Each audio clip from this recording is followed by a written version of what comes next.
오늘 읽은 이 고린도전서 12장 12절로 31절 말씀을 중심으로 해서 너희는 그리스도의 몸이요 라고 하는 제목으로 함께 은혜를 나누기를 원합니다. 오늘 본문의 내용을 간단히 살펴보면은요, 이 사도 바울은 우리 고린도 교회 성도들에게 우리가 모두 서로 다르지만은 한 성령으로 세례를 받아서 한 몸이 되었다 이렇게 말씀하면서 하나님의 교회에 하나님께서는 여러 지체들을 두셔서 서로 분쟁 없이 돌보게 하셨음을 강조하면서 성도는 그리스도의 몸 안에서 더욱 큰 은사를 사모하라 이런 내용이 오늘 본문의 내용입니다. 일반적으로 이 고린도전서 12장을요 은사장으로, 그죠? 고린도전서 13장은 사랑장으로, 또 히브리서 11장은 믿음장으로 이렇게 별명이 붙여져 있는데요. 이 장에서 이 사도 바울은 이 성도의 은사에 대한 의견을 정리를 하고 있습니다. 당시 고린도 교회는요 많은 문제들이 있었지만은 그 중에서 은사의 남용의 문제로 인해서 서로를 정죄하고 또 실족시키는 그런 문제들로 시끄러워져 있었습니다. 우리가 일반적으로요 어떤 문제로 시끄러워지면 그 문제를 아주 덮어버리려고 하는 그런 사람들이 있습니다. 그러나 그것은 올바른 태도가 아니고요. 사도 바울도 이 고린도 교회의 시끄러운 문제를 그저 덮으려고만 하지 않고 오늘 고린도전서 12장을 통해서 은사에 대한 문제를 가지고 이제 교회의 문제를 해결하고 또 그리스도의 몸이라고 하는 이런 내용을 가지고 교회의 문제들을 해결하려고 하는 그런 모습을 보이게 된다고 하는 것입니다.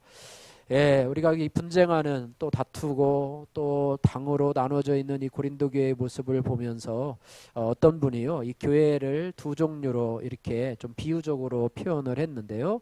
콩자루 같은 교회가 있고 하나는 메주 덩어리와 같은 교회가 있다 이렇게 말하고 있습니다. 여러분 좀 상상이 되시나요? 어떤 교회가 되기를 원하십니까? 콩자루 같은 교회가 되기를 원하십니까? 아니면 메주 덩어리와 같은 교회가 되기를 원하십니까? 우리가 흔히 메주와 같다 그러면 별로 좋지 않은 표현이잖아요. 그죠? 너가 메주같이 생겼다 그러면 별로 좋지 않은 표현인데요.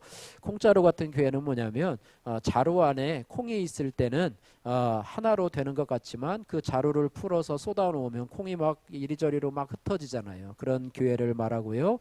메주덩어리 같은 교회는 뭘 얘기하냐면 자루 안에 있을 때도 메주덩어리고 또 풀어놓았을 때도 메주덩어리와 같은 그런 교회라 하는 것입니다. 그래서 하나님이 원하시는 교회는 메주덩어리와 같은 교회라 이렇게 말하고 있습니다. 그래서 우리 교회도요 한 교회에 속해 있지만 성도 한 명 한 명이 각자 소리를 내어서 늘 분쟁이 그치지 않는 그런 교회가 있고, 뭐 하나 결정하려면 결정이 안 돼가지고 막 논란하고 또 뭐 의견을 내면 또 다른 얘기가 나오고 이건 된다 안 된다 막 서로 다투고 싸우고 이러다가 갈라지고 하는 그런 이 콩자루와 같은 그런 교회를 하나님께서 원하지 아니하시고요. 서로 다양한 성격과 믿음이 있는 성도들이지만은 성령 안에서 한 목소리를 내어서 평안한 교회가 있다고 하는 것입니다. 어제 저희가 전교회 온수기를 설치를 했는데요. 그동안 여기 이사 오면서 여러 군데 달려고 노력을 했어요. 그래서 온수를 좀 사용하려고 했는데 오시는 분들이 다 안 된다고 하시는 거예요. 뭐 조립식 건물이라 벽에다 달면은 뭐 무너져 내리고 무게가 있어서 안 된다고 했는데 어저께 오신 우리 내포의 우리 감리교회 권사님이시더라고요. 그러면서 이제 결국에는 이제 달아서 우리 주방에 이제 사용할 수 있도록 그렇게 했는데요.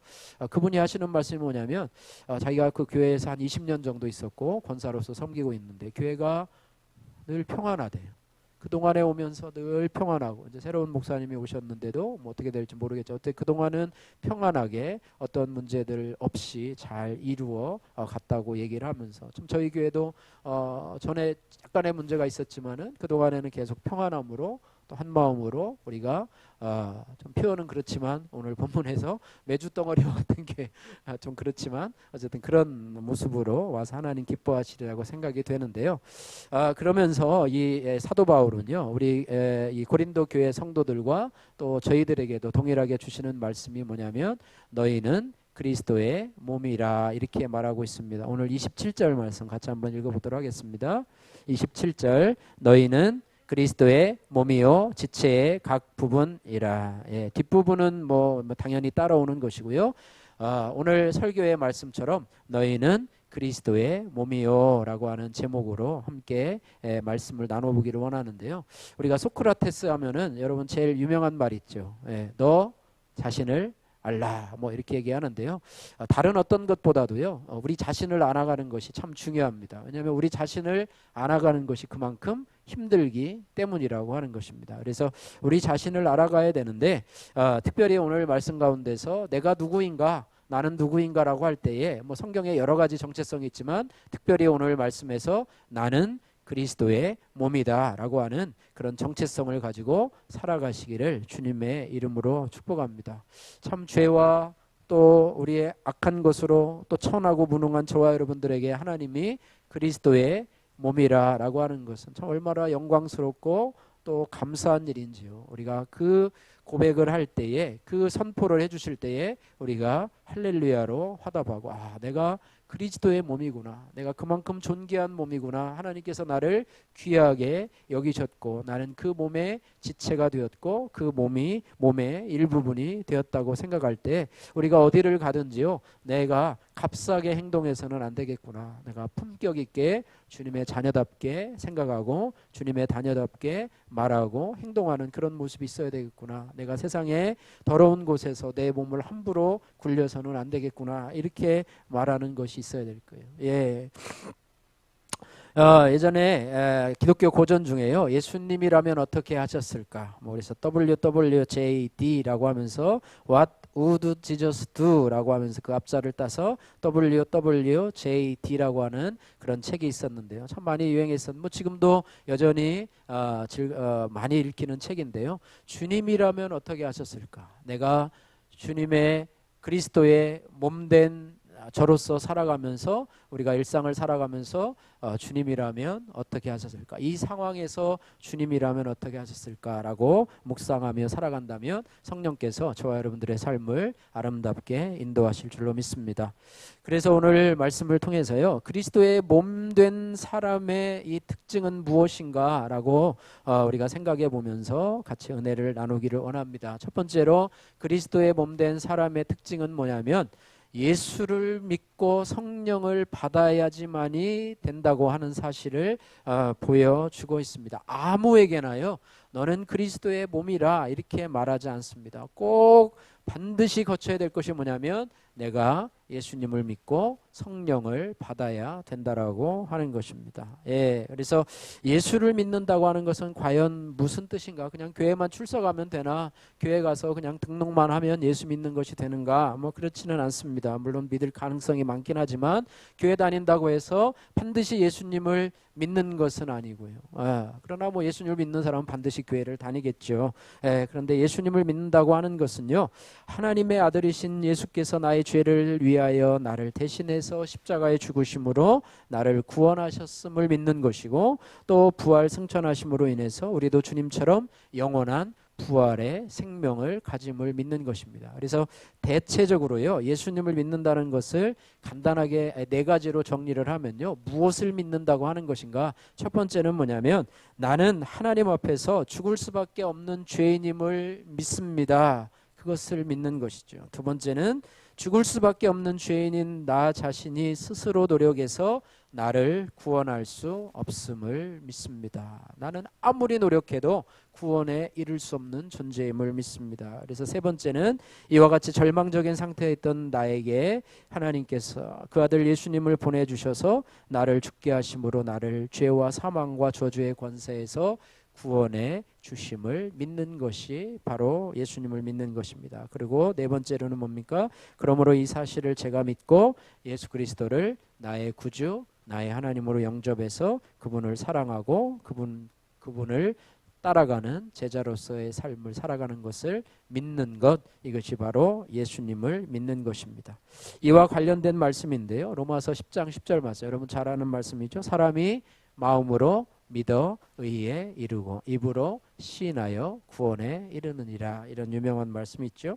요한계시록 3장 20절 말씀에 볼지어다 내가 문 밖에 서서 두드리노니 누구든지 내 음성을 듣고 그 문을 열면 내가 그에게로 들어가 그로 더불어 먹고 그는 나와 더불어 먹으리라. 이런 유명한 말씀이 있습니다. 또한 이렇게 예수님을 믿는 자는요 성령을 받게 돼요. 예수님을 믿는데 성령을 받게 되는데요. 뭐 성령 세례라고 얘기도 하고 오늘 13절 말씀해 보니까요. 우리가 유대인이나 헬라인이나 종이나 자유인이나 다 한 성령으로 세례를 받아 한 몸이 되었고 또 다 한 성령을 마시게 되었느니라 이렇게 말해요. 예수님은 각자의 믿음과 신앙으로 영접을 하게 되지만요. 하나님께서 주시는 예수 믿는 자에게 주시는 성령은요. 똑같은 성령이에요. 똑같은 예수님을 나의 주로 고백을 하지만 성령께서 한 성령을 받으셨다. 우리가 각자 성격이 다르고 또 교육 환경 또 여러 가지 살아온 성장 배경이 다르지만 우리에게 주시는 성령님은 다 한 성령으로 우리에게 역사하시는 분이시다 이렇게 말해요. 그래서 성령을 받고 예수님을 믿고 성령을 받아야지만이 그리스도의 몸이 된다라고 하는 것입니다. 여러분은 예수 그리스도를 믿고 또 성령을 받으신 줄로 믿습니까? 예, 그렇다면 여러분은 그리스도의 몸이 되었고 또 그리스도의 몸 안에 거하는 지체들이 되었음을 인하여 축복하고 또 축하드립니다. 할렐루야.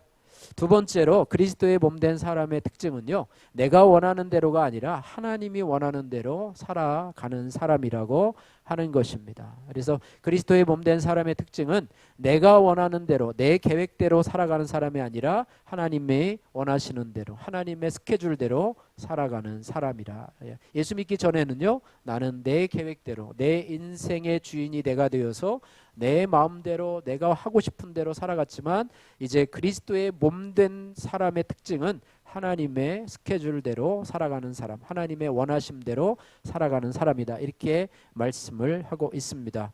최근 영국의 크리스찬 투데이가요. 하나님이 원하시는 삶을 살아가는데 필요한 세 가지를 이렇게 기고를 했었는데요. 첫 번째는 주 예수 그리스도에 대한 복종하는 것을 말씀해 주고 있습니다. 이 복종이라고 하는 것은요. 순종과는 좀 다른 의미인데요. 여기서 뭐라고 얘기했냐면 예수님이 이 땅에 오신 것은 양으로 생명을 얻게 하고 더 풍성히 얻게 하려는 것이라 말씀하셨고 그런 종류의 생명을 받을 수 있는 권리를 얻는 방법이 있는데 그것은 회개하고 그리스도께 복종함으로써 그분을 우리 삶의 주인으로 삼는 것이다. 이렇게 말하고 있습니다. 그래서 그분을 나의 삶의 주인으로 모시는 삶이 바로 하나님이 원하시는 삶의 첫 번째 요소고요. 두 번째는 비슷한 말씀인데요. 좀 다르죠. 그러나 주 예수 그리스도에 대한 순종입니다. 아까는 복종이었었는데요. 순종이라고 하는 거예요. 이제는 하나님의 자녀가 되어서 하나님의 뜻대로 순종하며 하나님의 말씀에 순종하며 살아가는 자로 살아가는 것이 바로 하나님이 원하시는 삶을 살아가는 것이다. 이렇게 말하고 있어요. 요한복음 14장 15절 말씀에 너희가 나를 사랑하면 나의 계명을 지키리라 그랬습니다. 또 여호수아 1장 8절 말씀에 이 율법책을 내 입에서 떠나지 말게 하며 주야로 그것을 묵상하여 그 안에 기록된 대로 다 지켜 행하라. 그리하면 내 길이 평탄하게 될 것이라 내가 형통하리라. 그래서 하나님의 말씀과요 그리스도인의 삶은 떼어놓을래야 떼어놓을 수가 없어요. 여러분이 덮어놓고 믿는 거는 가능하지 않다고 하는 것입니다. 지난주 새벽기도 여러분 참석하신 분도 있고 또 온라인으로 참석하신 분도 있고 또 참석하지 않으신 분도 있는데요. 지난번에 뭐였냐면 귀신이 떠나가잖아요. 귀신이 떠나갔는데 그 집을 청소하지 않았는데 그 귀신이 떠나가서 물 없는 곳에 있다가 그 집에 다시 돌아가 보니까 텅 비었고 청소가 되어가지고 그보다 악한 7 귀신을 데리고 그 집 안으로 다시 들어왔다라고 하는 것이 있는데요. 우리가 예수님을 믿고 고백을 해도요. 우리의 텅 빈 영혼을 하나님의 말씀으로 채우지 않으면 더 악한 것들이 들어올 수 있다라고 하는 영적 교훈을 보게 되었다고 하는 것입니다. 우리가요. 하나님의 말씀 왜 꼭 올해 뭐 성경 일독을 해야 돼요. 저도 지금 뭐 이제 성경 타자를 해가지고 뭐 우리 집사람도 도와주고 또 집에 있는 은지도 좀 도와주고 해가지고 매일매일 331절을 채워서 지금 이제 열왕기 상하 이제 치고 있는데요. 어쨌든 뭐 매일 또 우리 단톡방에 올라온 또 말씀을 또 우리가 왜 또 쳐야 됩니까? 뭐 거기다가 왜 해야 됩니까? 또 우리 요즘 또 집사님이 또 찬양을 한 곡씩 올리는데 또 찬양을 해야 됩니다. 이렇게 해서 매일매일 우리가요. 매일매일 말씀으로 채우고요. 또 감사로 채우고 찬양으로 채우지 않으면 우리 안에 다른 것들이 와서 우리를 채워요. 염려와 극진과 세상에 음란하고 혼탁하고 더러운 것들이 우리 안에 자리 잡아서 그런 것들이 우리를 그 안에 또아리를 들고요. 우리를 자꾸 또 더러운 곳으로 인도하기 때문에 우리는 자꾸 말씀으로, 감사로, 또 찬양으로, 또 기도로 우리를 자꾸 채워야지만이 우리가 살아갈 수 있는 자가 된다고 하는 것입니다. 그래서 그렇게 해야지만이 하나님이 원하시는 대로 살아갈 수 있고요. 세 번째는 뭐냐면 성령의 교통하심이 있어야 된다. 성령의 교통하심은 바로 성령과 교제함이라고 할 수 있는 거예요. 여러분요, 뭐 교회 나와서도 기도할 수 있지만요, 여러분이 길을 가면서도 또 산책하면서도 여러분, 제가 요즘에 기도하면서도 쭈글쭈글, 어떤 사람은 혼자서 신앙이 없는데도 쭈글쭈글하는 사람 있잖아요. 혼잣말에 아무도 없는데 혼자 얘기해요. 그럼 누가 있나 보니까 혼잣말은 쭈글쭈글하는 사람인데, 저도 쭈글쭈글하는 것을 좋아하는 사람 중에 하나인데요. 요즘에는 그것을 여러분 산책하면서 기도하는 것을 여러분 바꾸시길 바랍니다. 여러분 걸어가면서도 요즘에 내가 좀 고민하고 답답해하는 문제가 있으면 그 문제를 놓고 성령님과 함께 교제하면서 기도하는 것, 이것이 바로 성령님과 교통하는 것입니다. 그래서 그렇게 삶을 살아간다면 그것이 바로 하나님께서 원하는 삶이다, 이렇게 말씀하고 있습니다. 그래서 하나님께서는요, 오늘 본문에서 우리가 그리스도의 몸이 되게 하셨고 그 몸의 지체를요, 주님이 원하시는 가장 적절한 위치에 두셨다고 하는 거예요. 그래서 한 몸에 여러 가지 지체가 있어야 온전한 몸인 것처럼 그리스도의 한 몸인 교회 공동체도요, 서로 다른 여러 지체가 있어야 됩니다. 그래서 서로 다른 각자가 모인 것은요, 하나님이 원하시는 대로 된 것이기 때문에 자신의 기준으로 판단하면 안 된다고 하는 거예요. 특별히 더 약하게 보이거나 아름답지 못하거나 부족한 지체가 있더라도 이를 무시하지 말고 한 몸이기에 더 잘 돌보아 줘야 되고 더 귀하게 여겨야 돼요. 물론 하나님도 우리 그리스도의 몸된 지체들 가운데 약하고 아름답지 못한 지체를 더욱더 귀하게 여기시는 분이고요. 하나님께서는 고아와 과부의 아버지가 되어주신다 말씀하고 있는 하나님이시라고 하는 거예요. 그래서 교회 안에는요, 다양한 사람들이 있어요. 가진 자와 또 가지지 못한 자, 또 배운 자와 배우지 못한 자, 남녀노소가 있고 다양한 성격과 기질을 가진 사람들이 있어요. 그래서 우리는 하나님이 그들을 이 교회 안에 배치해 주셨고 또 하나님이 원하시는 대로 배치를 해 주셨기 때문에 나와 다르다고 해서 나쁜 것이 아니고 그들도 하나님의 세워놓으신 존재이기 때문에 서로 인정해 줘야 되고 서로 존중해 줘야 되고 서로 귀하게 여겨야 줘야 되고요. 교회 안에서요, 완전한 사람은 없어요. 모든 사람에게요, 부족하고 연약한 점이 있어요. 저도 연약한 점이 있어요. 저는 이 숫자에 약해요. 그래서 어저께도 전화로 이제 통화를 하면서 전기 온수기가 몇 리터짜리예요 그러더라고요. 그래서 숫자가 약하잖아요. 그래서 전에 들은 것 같아요. 70리터짜리라고 그랬더니 그분이 70리터는 없는데요. 뭐 50, 뭐 이렇게 나오는 게 있잖아요. 정량이 나와가지고 저는 70리터로 알고 있는데요. 그랬더니 가서 보니까 50리터예요. 숫자가 약하고 저는 또 문과라 이게 뭘 고치고 뭐 뜯어붙이고 막 이런 걸 잘 못해요. 막 배고 어느 목사님들 보면은 막 인테리어도 막 사다가 혼자 하고 막 뭐 납땜도 하고 막 이런 분들이 있어요. 근데 저는 그런 분들 불러다가 일 시키는 건 잘해요. 이것도 해주세요, 저것도 해주세요. 그리고 돈 주는 거는 좋아하는데 혼자서 뭘 사다가 이렇게 하는 거는 이 못질도 잘 못하는 이런 약함이 있는 저희들인데요. 교회 안에서요, 다 잘하는 것도 있고 뭐 잘 배웠지만은 또 뭘 못하고 뭘 하지만 또 뭘 못하고 우리가 그래요. 전부 다 연약한 존재이기 때문에요. 그렇기 때문에 교회에 있는 지체들을 대할 때 우리가 서로 약점들을 서로 보완해 줄 필요가 있다고 하는 것입니다. 나도 약한 부분이 있어요. 잘나봤자 얼마나 잘났겠습니까? 그죠? 다 약한 점이 있지만 하나님께서 우리의 잘난 육체를 가지고 하나님께서 저와 여러분들에게 귀하게 사용될 부분이 있다라고 하는 거예요. 그래서 우리는 인생을 살아갈 때 하나님의 시선을 가지고 우리가 인생을 바라보아야 된다고 하는 것입니다. 주님의 시선을 가지고 살아보아야 된다고 하는 거예요. 하나의 예화를 말씀드리겠습니다. 2차 세계대전 당시에 한 젊은 병사와 결혼해서 캘리포니아 사막에서 살게 된 한 여인이 있었다고 그래요. 남편을 따라가기는 했지만요, 사막은 여러분 아시잖아요. 황량하고 또 혼자 지내야 되기 때문에 지루함을 참지 못한 그녀는 친정어머니에게 한 통의 편지를 보냈다고 합니다. 어머니, 저는 집으로 돌아가고 싶어요. 이 메마른 사막이 너무나 싫어요. 끔찍한 지역이랍니다. 라고 편지를 보냈더니 어머니가 이런 글을 보냈대요. 두 사람이 감옥에 철장을 내다보고 있었다. 한 사람은 철장을 보았고 한 사람은 별을 보았단다. 이 짤막한 한 구절만 딱 보냈대요. 구구절절하게 보내지 않고 두 사람이 감옥의 철장을 내다보고 있었다. 한 사람은 감옥의 철장을 바라보았고 한 사람은 철장 너머에 별을 보고 있었다. 예, 이 글을 읽은 이 여인은요, 마음을 바꾸고 시선을 바꾸고 이제는 인생의 시각을 바꾸어서 이제는 사막에서 별을 보기 시작했다고 합니다. 예, 그리고 그녀는 사막에 뭐가 많이 있습니까? 사막에는요, 선인장이 많잖아요. 그래서 선인장을 연구하기 시작했고요. 그 근처에 인디언의 말과 풍습과 전통을 연구해서 그 결과 남편의 군 복무기간이 끝날 즈음에 그녀는 사막에 대한 전문가가 되어서 좋은 책을 쓰는 베스트셀러 작가가 되었다고 하는 것입니다. 예, 그래서 이 여인이 사막의 황량한 만을 바라보았을 때는 지루함으로 인해서 사막에 사는 그 자체가 너무 힘들었지만 어머니의 말대로 그의 시선을 옮겼을 때 그녀의 삶이 완전히 바뀌게 되었다고 하는 거예요. 그래서 무엇을 바라보느냐가 이런 큰 차이를 만들게 된다고 하는 것입니다. 그리스도의 몸된 저와 여러분들이요, 주님의 시선으로 주님을 바라보시기를 바랍니다. 할렐루야. 예, 주님의 시선으로 세상을 바라보고요, 주님의 시선으로 우리 자신을 바라보고 주님의 시선으로 교회와 교회의 지체들을 바라보시기를 바랍니다.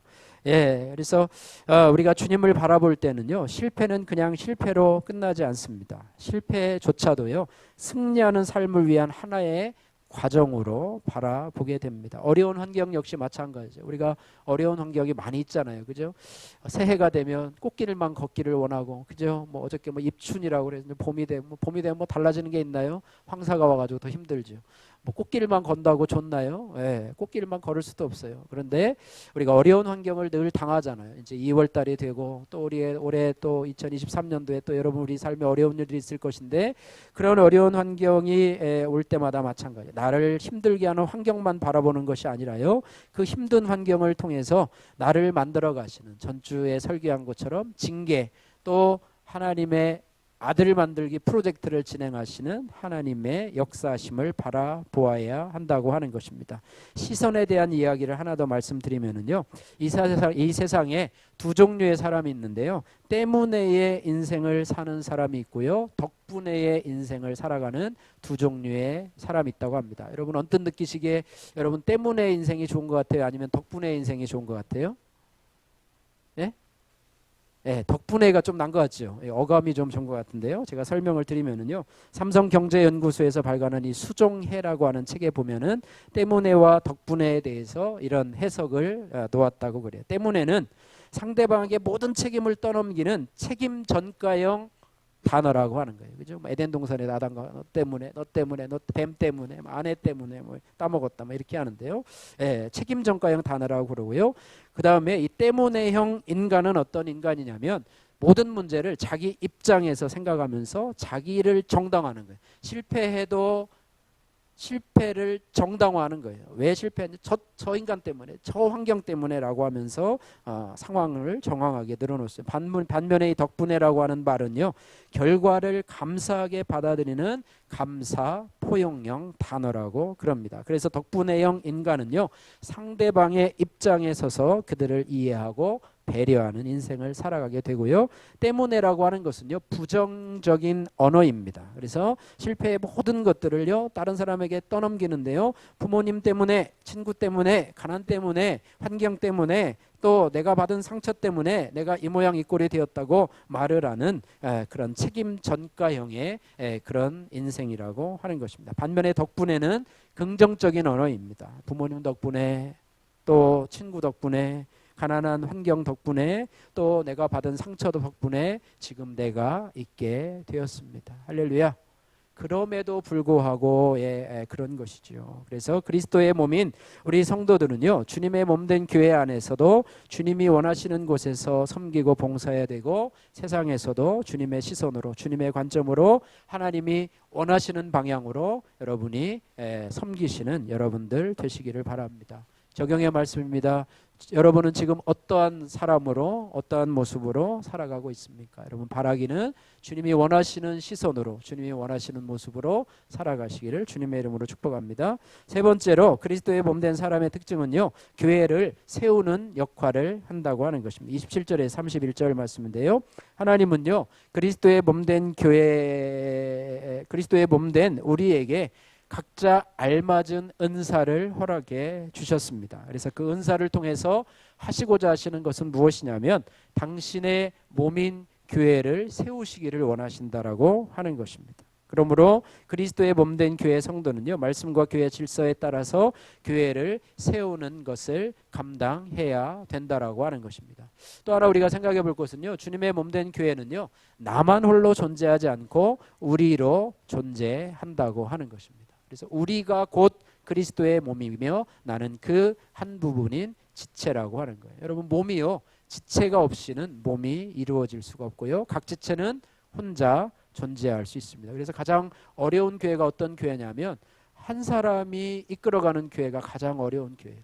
헌금을 하는데도 어떤 분이 혼자 거의 재정의 막 80%, 90%를 감당을 하는 부분이 있어요. 그러면 그분으로 인해서 교회에 어려움이 생깁니다. 그분이 떠나가면 교회는 무너지게 돼 있죠.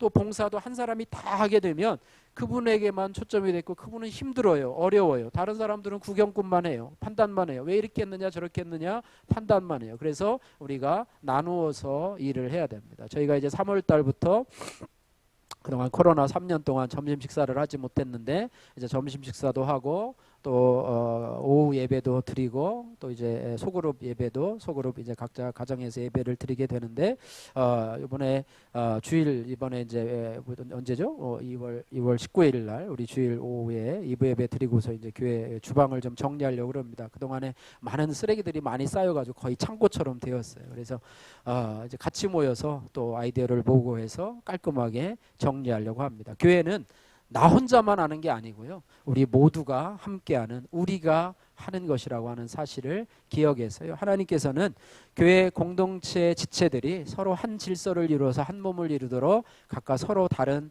은사를 주심으로 그들을 통해서 세워가신다고 하는. 그래서 독불장군이 옳지 않아요. 그래서 우리가 진리의 문제가 아닌 이상에는요, 서로 더 좋은 의견을 가지고 이렇게 합력하면서 일을 이룰 때 우리 간에 서로 문제가 없다고 생각합니다. 그래서 교회를 세우려면요, 교회를 세우는 사람이 있어요. 교회는 저절로 세워지지 않습니다. 누군가 희생하는 사람이 있어야 되고 섬겨야 되는 사람이 있어야 되고 봉사하는 사람이 있을 때 교회가 세워지게 되는 것입니다. 네덜란드라고 하는 나라가 있습니다. 여러분 아시죠? 네덜란드라고 하는 나라, 튤립의 나라, 풍차의 나라 네덜란드인데요. 네덜란드는 여러분이 알다시피 이 바다, 이 해면보다 이 지면이 낮은 나라이기 때문에요, 뚝을 막아서 나라를 세운 곳이 바로 네덜란드입니다. 예, 그래서 한 예화 여러분 아마 들어보셨는지 모르겠는데요, 추운 겨울 어느 날 한 꼬마가 늦게 부모님 심부름을 갔다가 오는 길이었는데 뚝에, 네덜란드죠, 뚝에 조그만 구멍에서 물이 새어놓은 것을 발견했어요. 그냥 지나치고 갔으면 모르는데 이 아이가 저 물이 새면 안 될 텐데 라고 하면서 처음에는 돌멩이와 흙을 이겨가지고 그 구멍을 이렇게 막았다고 그래요. 근데 뭐 수압이 있기 때문에 그것이 다시 또 뻥 터져 나와서 물이 나오죠. 그 다음에는 이제 조그만 자기 이제 구멍을 가지고 자기 주먹을 가지고 막고 있었어요. 사람들이 오질 않나 했는데 그 밤늦은 시간이라 사람들이 오지도 않았고 날씨도 춥기 때문에 마을 사람들에게 알릴 방법이 없었어요. 그 두 주먹을 빼면 금방 터질 것 같았기 때문에 나와서 알릴 방법도 없었고 그냥 거기를 막고 있었어요. 자정이 넘도록 집에 돌아오지 않는 이 아들을 생각하면서 그 부모가 찾아다니다가 동네 사람들과 같이 수소문해가지고 아이를 찾아다니다가 그 뚝에 두 주먹을 자기 몸을 막고 있는, 그러면서 얼어 있는 그 아이를 발견하게 되었다고 하는 것입니다. 그 아이가 몸 전체로 그 뚝을 막으면서 그 마을을 구했고 거기에 온 사람들이 이제 같이 힘을 합쳐서 그 아이를 꺼내고 그 무너진 구멍을 다시 한번 막고 해보겠다는 것을 우리가 보게 되었는데요. 우리가 무너진 교회를 세우는 것도 이와 같은 이치가 아닌가 생각이 됩니다. 코로나로 인해서요, 교회가 많이 무너져 가고 있고 또 교회가 많이 어려움을 겪고 있습니다. 대형 교회도 대형 교회 나름대로 교육자들을 줄이고 사역자들을 줄이고 이렇게 하고 있고, 작은 교회들은, 어려운 교회들은 요즘에 이 자영업 하시는 분들도요, 코로나 이후에 또 다시 오픈하는 시간이 늘기는 했지만 인건비가 많이 오르고 재료값도 많이 오르고 그래서 문을 닫는 사람들이 많이 있다고 그러는데, 교회도 많은 어려움을 겪고 있습니다. 그런 가운데서 우리가 이 한 소년의 예가 우리 교회를, 무너진 교회를 세우는 한 가지 예화가 되지 않을까 이렇게 생각을 해봅니다. 제가 좋아하는 찬송가 중에 하나가 이 461장, 이따 이제 설교 후에 부를 찬양인데요, 십자가를 질 수 있나라고 하는 찬송인데요, 가사를 보면은요, 1절에 십자가를 질 수 있나 주가 물어보실 때 죽기까지 따라오리니 성도 대답하였다. 3절에 보면 걱정 근심 어두운 군을 너를 둘러 덮을 때 죽게 대영 맡기겠나 최후 승리 믿으며, 4절에 이런 일 다 할 수 있나 주가 물어보실 때 용감한 자처럼 선뜻 대답하리라. 후렴에 우리의 심령 주의 것이니 주님의 영상 만드소서 주인도 따라갈 동안에 사랑과 충성 늘 바치리이다. 참 이 찬양을 부를 때마다 저는 이 마음이 뜨거워지는데요. 요즘 제가 한 가지 문제를 가지고 이제 계속해서 기도를 하면서 이 찬양을 하는데요, 4절 말씀에 보니까 이런 일 다 할 수 있나, 이 가사가 저한테 마음이 자꾸 와닿아요. 이런 일 다 할 수 있나, 이런 일 다 할 수 있나. 주여 뭐 이런 일 못하겠습니까? 하나님, 제 자존심, 제 체면도 다 구기고 하나님 교회를 세우기 위해서 제가 이런 일을 하겠습니다 라고 하는 마음으로 제가 하나님 앞에 순종할 수 있다고, 죄 짓는 일이 아니라면 제가 순종할 수 있습니다 라고 하는 고백을 드렸는데요, 그렇습니다. 우리는 그리스도의 몸이고요, 그리스도의 몸된 지체입니다. 그리고 우리는 나의 은사, 나의 재능, 또 나의 물질을 통해서 그리스도의 몸을 세우는 자로 이 땅을 살아가는 것이죠. 할렐루야. 그리스도의 몸을 세우는데 우리의 가진 은사, 우리의 가진 재능, 우리의 가진 물질, 우리의 시간을 들여서 사용한다면, 네가 세상에서 뭐 하다 왔냐? 뭐 하다 왔냐 하면 세상에서 뭐 하다 왔겠죠. 다 뭔가 하다 왔겠죠. 그런데 네가 주님을 위해서 뭐 하다 왔냐? 네가 가지고 있는 물질 가지고 주님을 위해서 네가 뭐 하다 왔냐? 주님이 너에게 주신 재능 또 은사를 가지고 네가 뭐 하다 왔냐? 할 말이 없어. 할 말이 없어. 뭐 하다 왔냐? 할 말이 없어. 그래서 우리는 하나님 나에게 주신 이러한 것들을 가지고 주님의 몸된 교회를 세우는 일을 하는 자로 부르셨다라고 하는 것을 기억하면서, 여러분의 은사, 여러분의 재능, 여러분의 물질을 그리스도의 몸된 교회를 위해서 주님이 사용하시고자 하신다면 여러분 어떻게 반응하시겠습니까? 여러분, 아까 십자가를 질 수 있나 후렴의 찬송처럼 우리의 심령 주의 것이니 라고 할 때 우리의 은사, 내가 가지고 있는 재능, 내가 가지고 있는 물질, 이것이 주의 것이니 뭡니까? 주인도 따라갈 동안에 사랑과 충성 늘 바치오리다 라는 고백을 하겠습니까? 아니면 저는 할 수 없습니다, 저는 못합니다 라고 하면서 주님의 사랑에, 주님의 헌신에 뿌리치시겠습니까? 하나님의 생각과 사람의 생각이라고 하는 전혜인님의 큐티인 간증문입니다. 오늘 본문을 근거로 간증문을 쓰신 것인데요, 간증문을 제가 읽어드리겠습니다. 올해 초 코로나19로 현장 예배가 중단되어 있던 때에 저는 주일학교 한 부서의 부장으로 부르심을 받았습니다. 부르심에 순종한다고 하긴 했지만 막상 현장 예배가 재개되자 마음이 무겁고 짓눌렸습니다. 이에 하나님께 기도하면서 이 잔만은 옮겨주세요라고 기도했습니다. 친한 지체에게 이런 기도 제목을 나누었더니 그 말씀의 뒷부분인 그러나 내 원대로 맛이 없고 아버지의 원대로 되기를 원하느니다는 왜 빼먹었냐는 핀잔을 듣게 되었습니다. 오늘 본문에서 사도 바울은 교회를 여러 지체로 이루어진 몸에 비유합니다. 그런데 저는 늘 이렇게 불평을 했습니다. 하나님, 저는 정말 아니에요, 저는 안 돼요, 저는 못해요 라고 입에 달고 살았습니다. 이런 저에게 공동체 리더분이 이렇게 말을 해주셨어요.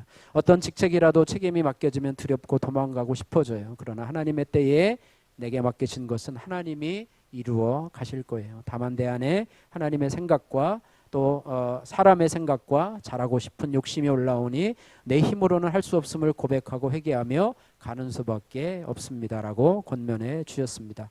저는 그동안 주일학교 교사로 부서를 섬기면서 많은 은혜를 받았음에도 불구하고 주님이 주신 사명을 일로 생각하면서 어렵고 부담스러워했습니다. 그런데 오늘 본문에 너희는 그리스도의 몸이요 지체의 각 부분이라는 말씀을 묵상하면서 주님께서 이렇게 말씀하시는 것 같았습니다. 너 혼자 하는 게 아니라 같이 할 우리가 있다라고 말씀하시는 것 같았습니다. 주님은 편함이라고 하는 우상을 버리지 못하는 저의 욕심과 이기심을 보게 하시며 말로만 은혜 하지 말고 이제 받은 은혜를 나누어 가라고 하십니다. 저는 오랫동안 예수님을 모르고 구원이 아닌 행복을 인생의 최종의 목표로 삼았었기에 눈에 보이는 것들에 쉽게 요동하곤 했습니다. 남편의 질서에 순종하지 못하고 자녀를 우상 삼아서 살아왔습니다. 그러나 주님은 그런 저에게 직분까지 주시며 양육하시는 주님의 뜻을 생각하기보다는 내 생각을 앞서오며 여기까지만 섬길게요 했던 불순종을 주님 앞에 회개하게 되었습니다. 이분의 적용 두 가지인데요. 첫 번째는 교회 공동체에서 저의 부족함과 연약함을 솔직히 나누겠습니다. 적용 두 번째는 주일학교 부서의 모든 일을 사역자님과 지체들에게 물으며 상의하겠습니다. 예. 말씀을 정리합니다. 오늘 너희는 그리스도의 몸이요 라고 하는 제목으로 말씀을 살펴보았는데요. 저와 여러분들은 예수 그리스도를 믿고 또 성령을 받아서 그리스도의 몸된 지체임을 축복하며 또 믿고 또 여러분이 그렇게 의지하시기를 주님의 이름으로 축복합니다. 우리가 이제 그리스도의 몸이 되었으니 이제는 나의 생각과 뜻대로 하는 것이 아니라 주님의 원하심대로, 할렐루야, 내 시선으로 세상을 바라보고 나를 바라보고 교회를 바라보는 것이 아니라 누구의 시선으로요? 주님의 시선으로 여러분의 인생을 바라보시고 여러분 때문에의 인생이 아니라 덕분에의 인생으로 변화되시기를 주님의 이름으로 축복합니다. 여러분 감옥에서 철장만 바라보는 인생이 아니라 철장 너머의 별을 바라보시는 인생이 되시기를 주님의 이름으로 축복합니다.